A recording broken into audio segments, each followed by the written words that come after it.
কয় কবরের মধ্যে প্রশ্ন করব, ওই কবরে আবার আইব কেন, আবার আইব কেন? দেহ একটা ডন মরার আগে কয় সারা জনম তো পাপই করছি, পোলাগো আর কি। তাই কিছু পুরান বাস কবরস্থানের, আর কিছু এই একটা কাফনের কাপড়, এই গোরস্থানের ওই যে বাস আর কাফনের পুরান কাপড় আইনা ঘরের মধ্যে থুইয়া দিছে।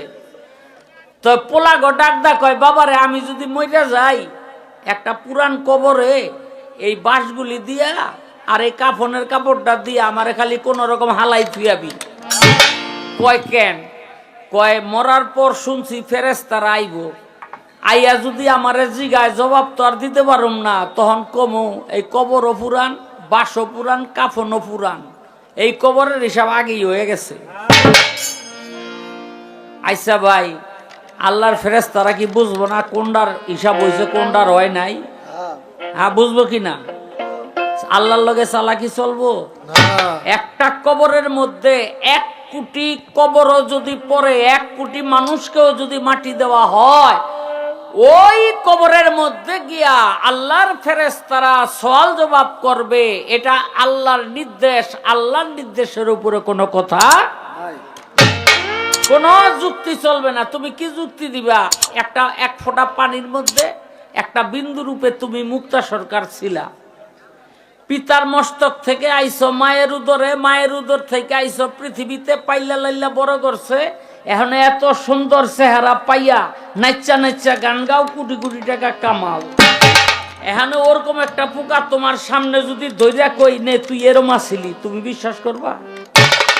অথচ ঘটনা সত্য, ঠিক কিনা? ঘটনা সত্য। তাই আল্লাহ যা পারে এটা বান্দার পক্ষে সম্ভব না। আল্লাহ সব অসম্ভব কাজকেই সম্ভব করে দেখায়। প্রশ্ন করলেন 4টা, আমার ভাই হেরে কিছু কইল না, আমারে দমকায়।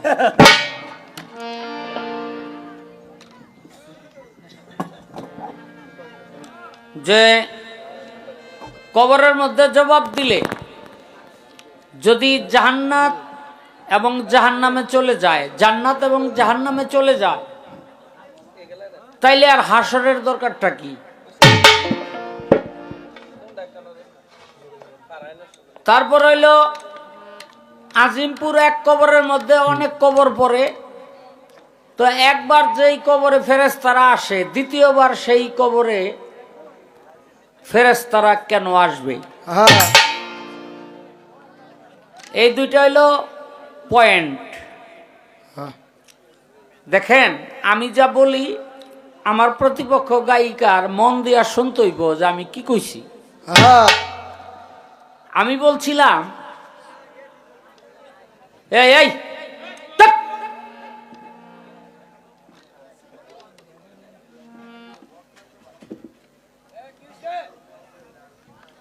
আমি বলছিলাম কবরের মধ্যে 3টি প্রশ্নের জবাব করতে পারলে আল্লাহ পাক বলেন জান্নাত থেকে একটা রাস্তার কবরের মধ্যে করে দাও, ফেরেশতাদেরকে বলে কিয়ামত পর্যন্ত এই জান্নাতের সুখ সে ভোগ করতে থাক। সে কিন্তু জান্নাতে যায় না, জান্নাতের সুখটা কবরের মধ্যে পায়। আর যদি জবাব করতে না পারে তাহলে আল্লাহ পাক বলে জাহান্নাম থেকে একটা রাস্তার কবরের মধ্যে করে দাও, ও যেন কিয়ামত পর্যন্ত জাহান্নামের আযাব ভোগ করতে পারে।